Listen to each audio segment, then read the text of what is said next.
Hey, welcome to a brand new day. My name is Ramon Ray, publisher of zoneofgenius.com. For those who are watching this on demand, you won't know anything that's going to happen because you're watching this whenever you want or listening to the sound of my voice. However, for those of you who are used to watching to me live, yeah, I'm a bit early because I got some things to do today. So I had a choice. I could do the show at this time or I could do the show a bit earlier. And I decided let's do the show a bit earlier to bring the insight to you that I need to do today so I can get on the train and go to Manhattan Chamber of Commerce meeting. So I hope that's okay with you. We'll see how it goes.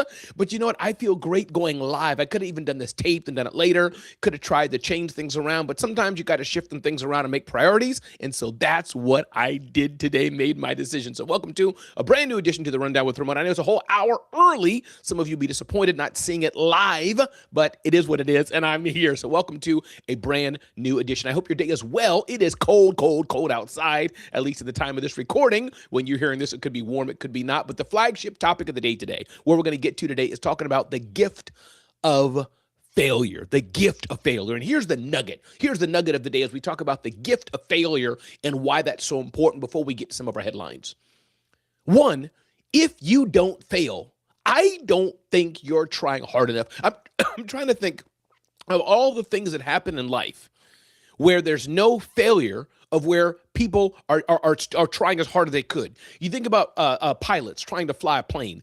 Isn't that why they practice and they crash over and over and over again in the simulator? You think about a child trying to ride a bike. Don't they fall down when they ride a bike? I don't know any child that rides the bike for the first time well. This is why they have people learning how to drive. A child first learning how to brush their teeth. Such a simple thing, brushing your teeth. But even them, don't they get the toothpaste all over the place and etc. at one point? So my point is, everything that you're doing in life is a trial. Everything you're doing in life, you usually fail a few times.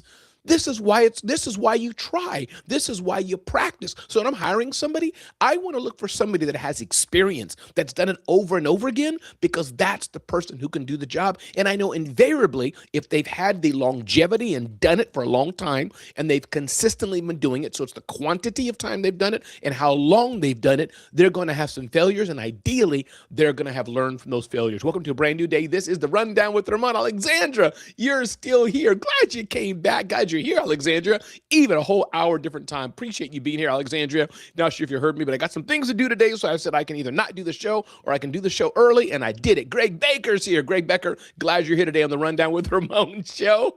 So hopefully people will enjoy it and hear it on the replay. Glad you all are here. So going back to failure, this is important. And so hence, if you're not failing enough, I don't think you're trying enough. And if you're not failing, at least for a little bit, I would dare say, you may not be even pushing yourself enough. Now, it may sound weird, and I'm not saying we should try to fail, but I do think that's a natural progress. When I think of me doing this podcast, doing this live show, I've done it so many times, and hopefully by God's grace, I'm getting better and better and better at it. But every once in a while, the mic will be muted. I didn't know it. The wrong mic will be selected. I didn't know it.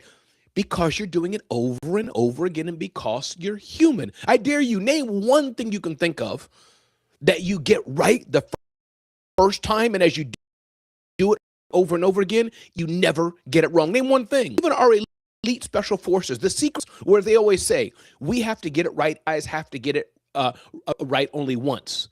Think about that. We've had presidents that have lost their lives under the Secret Service care. It happens, or close calls. It happens. Because we're human, and you learn from it. Those are egregious, huge, sad things. But this is the beauty of failure. Failure is not a mark of disdain. Failure is not a mark of we should be depressed. Failure is not a mark of woe is me. Failure is not a mark of let me sit on my tush and not get back up again. No, part of failure is to get back up again. And more importantly, I would say, more importantly is to get back up again. But equally important is also to learn from that failure. And here's the thing as well, is that when you expect failure to happen. Now, not expect failure in a woe is me to down way. And I want to say this because some people push back at me. I'm planning a big event in the fall of 2026 with a sponsor, and other things are coming to fruition. So I'm excited about that. Coming back to doing big events where I'm hosting them. I don't expect things to go perfect. And people would say, Ramon, don't say that. You're speaking thoughts of negativity before it happens. No, those are thoughts of practicality. As I'm doing the events, we're going to do everything we can, as Dave Ramsey says, to mitigate fatal errors, yes. But I'm sure something something's going to go wrong. Maybe we won't have enough badges. Maybe we'll miss on something. Maybe a speaker won't, maybe a slide will be out of place. Who knows? Something invariably will go wrong because I'm human and my team is human. So we're planning for we're hoping for the best, planning for the best, but we're also planning for if something doesn't go wrong, what will we do about it? So the flagship topic of the day is that see failure as a gift. See failure as something you can embrace. See failure as something that, man, because I failed in this, because this happened to me that way, this means what a beautiful opportunity I have to soar and get to the next level. Think of anything you've done, especially worthwhile, where there hasn't been some bit, even a little bit of failure. I bet there's nothing. Everything I've done, when I look around this room, I've written 5 books. I cannot believe that all my 5 books came out perfectly. There's nothing, not a typo in there, or the cover could have been better, or I didn't sell as many as I wanted, or they came late, something. I already shared about podcasting when I think about the evolution of myself. So this is the gift that we get to have, and that's the gift of failure. Welcome to a brand new day, everybody. This is the Rundown with Ramon. My name is Ramon Ray. Glad you're here today. As Greg says, it's how we handle the failure, Greg. Absolutely. That is what matters. Taking the headlines of the day today, ding, ding, ding, ding, ding, ding, ding. LinkedIn News says, more Americans think middle-class life is now an illusion. The American dream feels more like fantasy than an attainable goal for workers, according to a New York Times CNN poll. Aside from the oldest generation, most Americans now believe it's more difficult, if not nearly impossible, to get ahead. Pollsters found 58% said education costs are out of hand, and 54% feel the same about housing. Healthcare costs and having a family increased economic anxieties, and while most said basics were manageable right now, they were less sure about longer-term home affordability and retirement. Looking at my screen there, I think I'm a little hot, so I'm going to lower the microphone a bit there. So most Americans are feeling that middle-class life is an illusion. Middle-class life is an illusion, and I can understand that. I'm a middle-class person. I'm not a wealthy person. I'm blessed. I have income streams, and I'm growing into be wealthy, hopefully. But I'm not wealthy.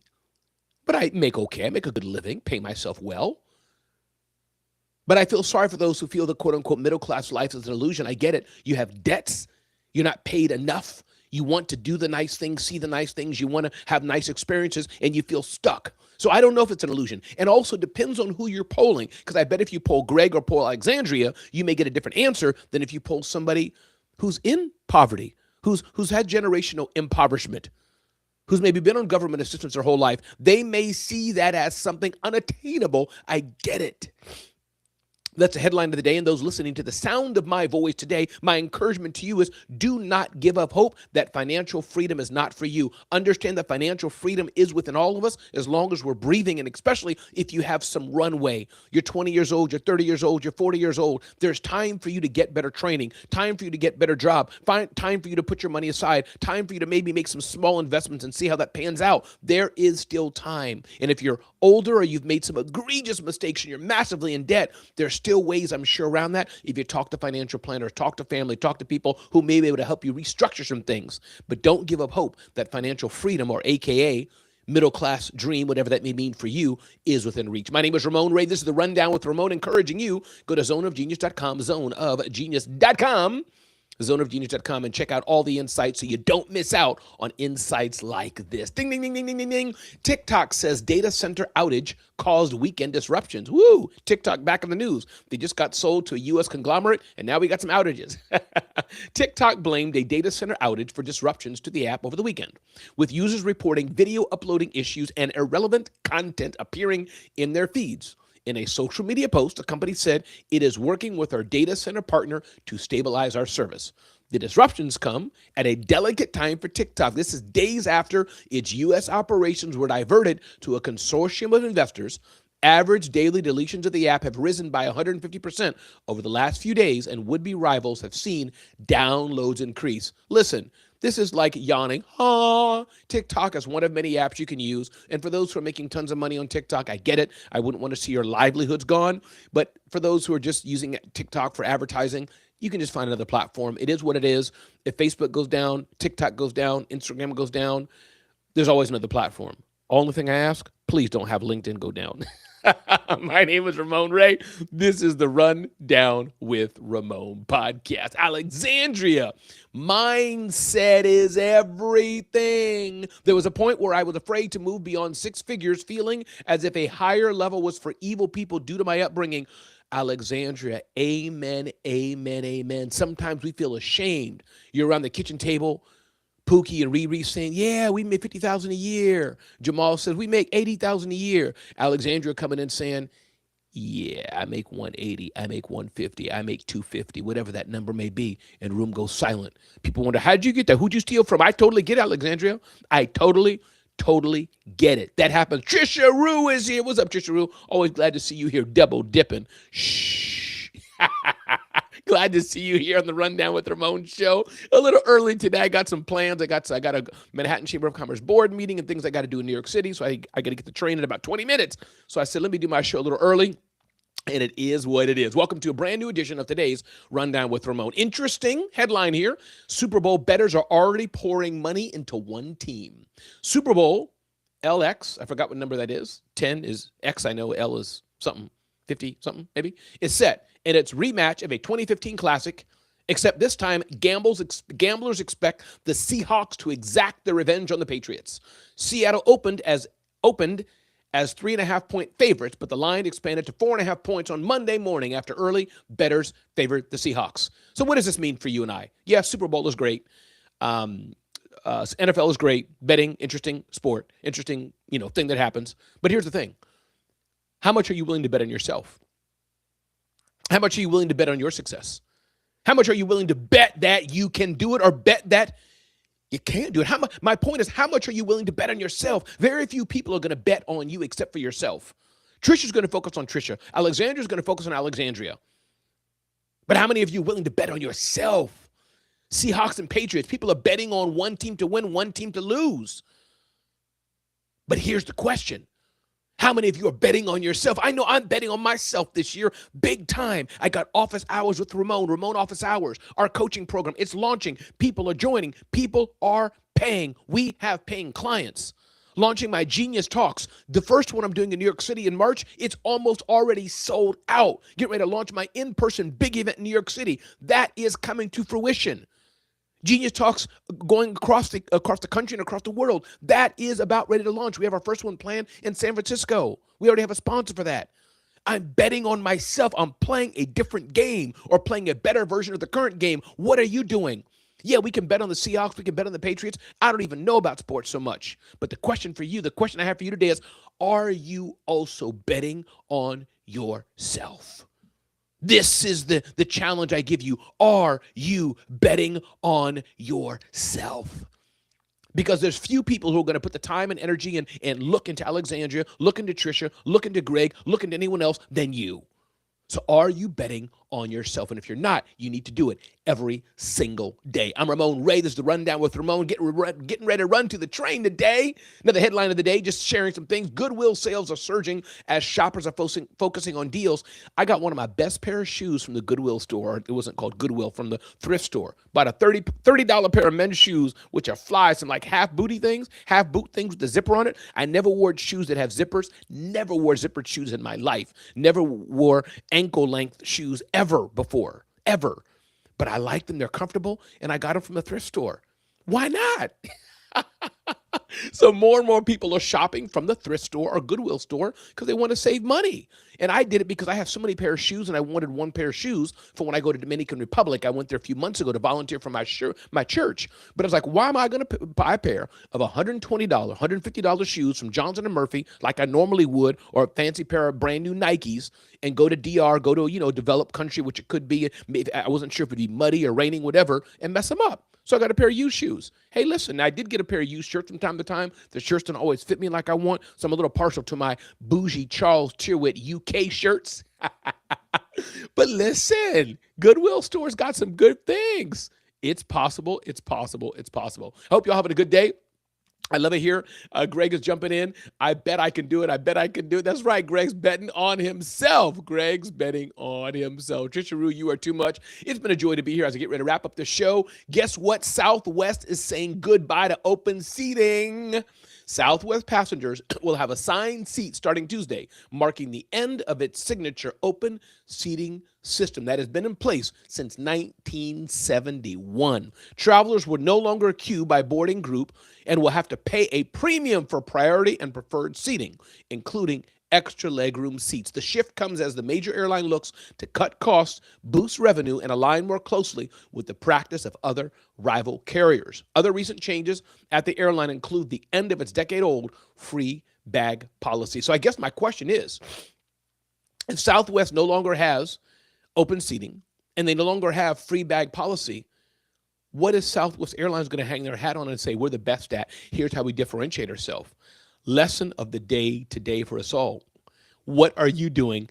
How are you staying relevant and differentiating yourself? That's the question of the day. What are you doing, Trisha? What are you doing, Greg? What are you doing, Alexandria? What are you doing, those who are here listening on demand, to differentiate yourself? And if you're hearing the sound of my voice right now and you're hearing this on the replay, do me a favor.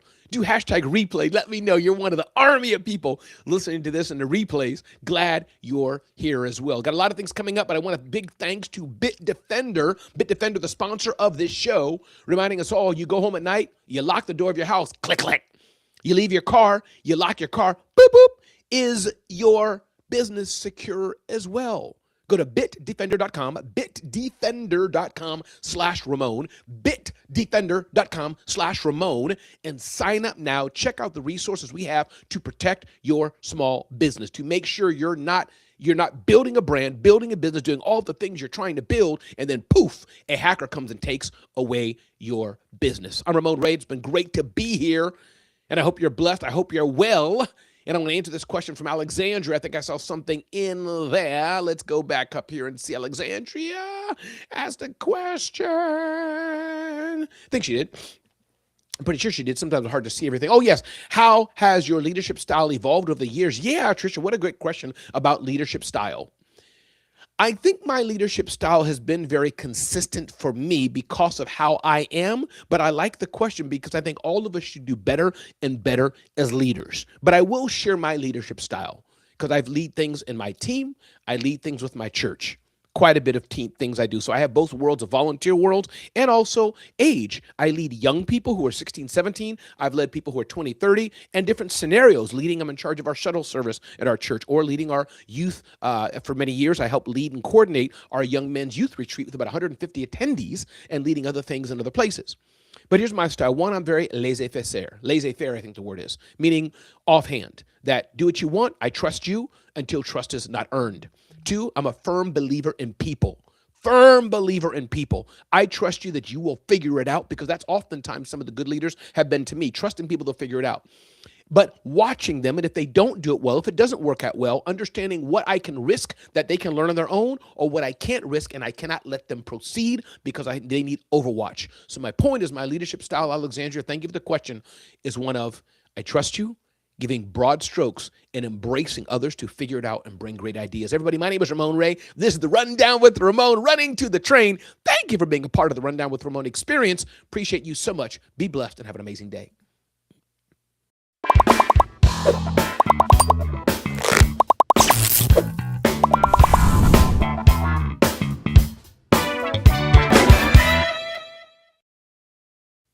Appreciate y'all showing up. I'm off. Take care.